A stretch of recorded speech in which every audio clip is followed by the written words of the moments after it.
So with the new updated Marvel Studios schedule, with the shifting of Spider-Man, Doctor Strange, and a few other dates, everybody I think has pretty much noticed, if you just look at it, that in a span of a year, we're going to be getting 6 Marvel Studios MCU films. So with the current schedule as it stands right now, for the rest of the year, we of course have a few confirmed releases. We know we're getting Black Widow at the end of the year, and then going into 2021, we have another stacked calendar year. We of course got the likes of the Eternals, Morbius, Shang-Chi, and of course Venom, Let There Be Carnage, and along with that, we of course go and end the year on November 5th of 2021 with Spider-Man 3.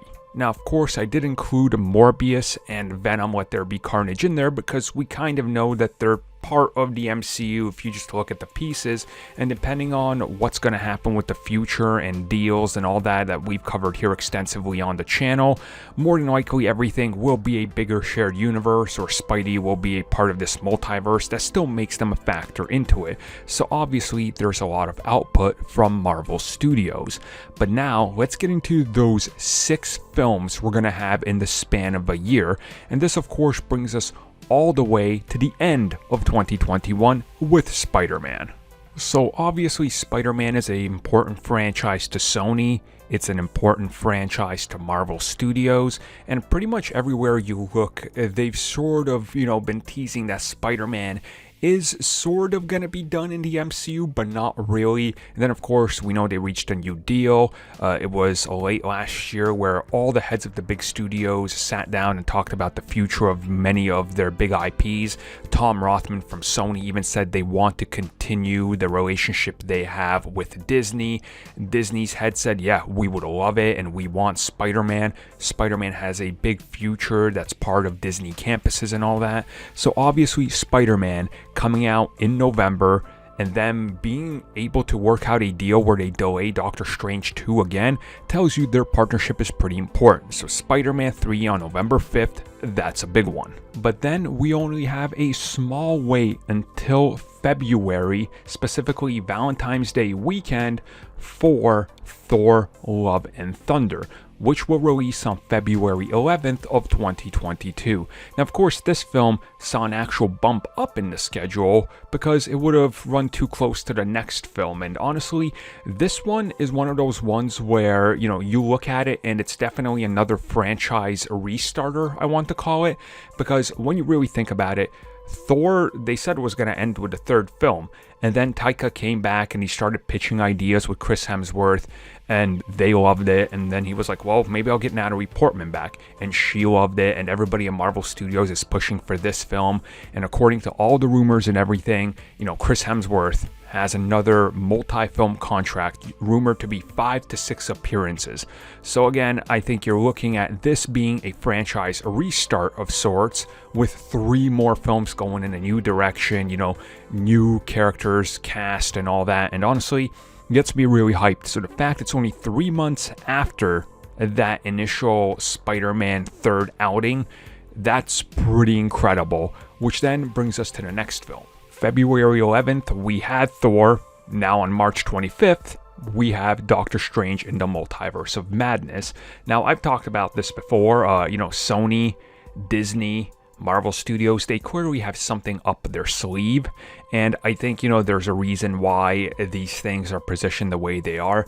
Doctor Strange being in the multiverse, being in that March month is an interesting pick as well, but again, I don't think for Marvel Studios it matters anymore where you drop a film, honestly, just because of the nature of what's happening and how they're able to pretty much put a film anywhere and draw in a crowd. And obviously Doctor Strange originally was a November release date, which they gave up the sequel one to Spider-Man. Who knows how they're going to connect everything.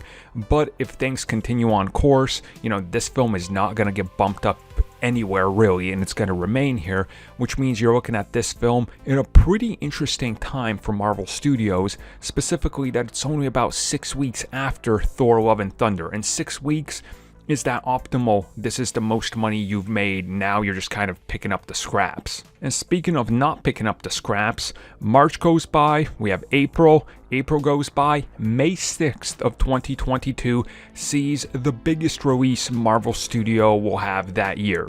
Possibly, but we'll talk about that right after, because Black Panther 2 is the big summer kickoff film in that prime month where Marvel Studios drops a film in early May / end of April in foreign territories, and they completely demolish. Now, of course, this film again is the 4th Marvel film releasing in a span of 6 months. Like, this is a pretty rapid fire output for them. And Black Panther 2, obviously the first one, did about $450 million above the high estimates that people had. And if you just look at history, originally they said that Black Panther would open with a high of $120 million in a weird February release. Of course, it opened up with more than 200. So again, them positioning this in May tells you that this film is going to have possibly some of the highest marketing Marvel has done, because typically that's what they do for their May releases. So this film looks rather safe. Now, earlier I talked about the 6-week window. Sometimes that could be extended to 8. Well, on May 6th we had Black Panther 2. On July 8th, so going right hand in hand with the 4th of July hype and all that, we have Captain Marvel 2. Now, I don't want to get into what you think of the first one or Brie Larson or anything. I'm not here for that. It's quite clear that this film is looking to be the big bombastic summer, this is the film. Right after Black Panther has demolished everything, people are going to be hungry for more content. Captain Marvel 2, the rumored, setup for the new Avengers, the rumored setup for multiple things, new characters, a cosmic side of things, big cameos, a huge expansion to the universe, all in this film. If you position this film, which so many rumors have pointed towards the fact that it will be positioned like this, as the big kickoff to what the next generation of Avengers is, this is really it. Captain Marvel 2, July 8th of 2022. Again, you're looking now at roughly 8 months and 5 films. Oh, but the fun does not stop there. You think it's all over with Captain Marvel 2? No, let people breathe after Captain Marvel and Black Panther, because October 7th of 2022, we still have an empty date. An empty date for Marvel Studios. So this will be an MCU film that's going into this day, an live action MCU film. Now, of course, we know there's been plenty of rumors of what this could be, and the signs were pointing towards the possibility of 2 of them being the more likely ones, which of course would be the likes of Blade, which we know they got an actor and they've been working on it, and of course Deadpool 3. Now, Deadpool 3, who really knows? Ryan Reynolds has other commitments he's got to do now, so things could go a little bit out of order, but this would be a safe bet. There's also some assumption that Marvel Studios could try to rebound into box office a big way, and Wolverine or something related to Fantastic Four or X-Men could take up this slot.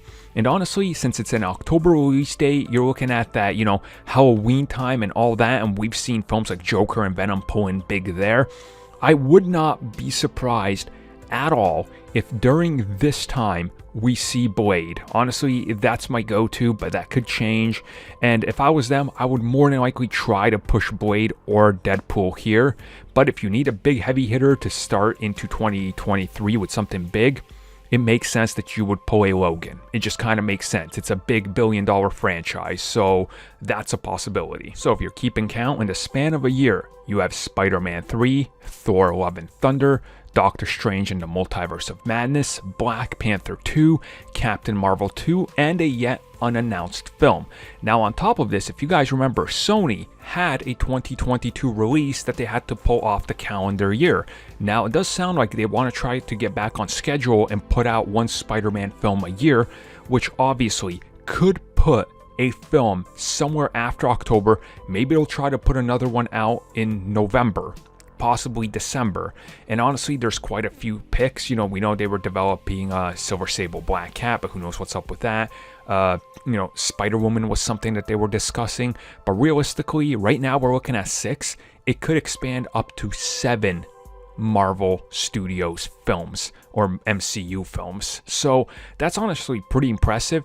And overall, this is great for fans of Marvel. You know, we're gonna have endless content, especially those like 8 months back to back, starting with Spider-Man to Captain Marvel 2. It's non-stop. We're literally gonna be in theaters, and by the time we're just ready to stop talking about the last one, another film is literally coming out that weekend. So again, it's gonna be a good time. What are you guys most hyped for?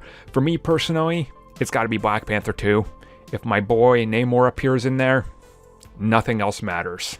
That's it. That's peak for me right there.